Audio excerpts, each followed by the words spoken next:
আজকে আমরা কি দেখেছি? উগ্রবাদী হিন্দুরা এদেশের সাম্প্রদায়িক সম্প্রীতি নষ্ট করার জন্য চক্রান্ত করতেছে।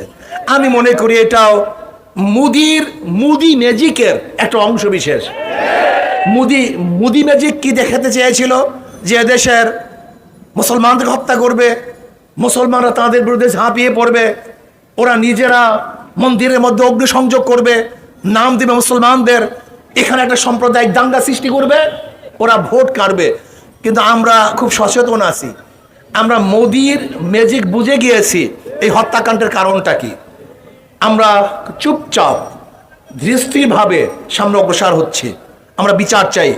যেহেতু শেখ হাসিনা তো মোদির কাছে কমিটমেন্ট করে চলে আসছে যে আপনি থাকবেন প্রধানমন্ত্রী, আমি থাকবো মুখ্যমন্ত্রী, এই জন্য কথা বলতে পারে না।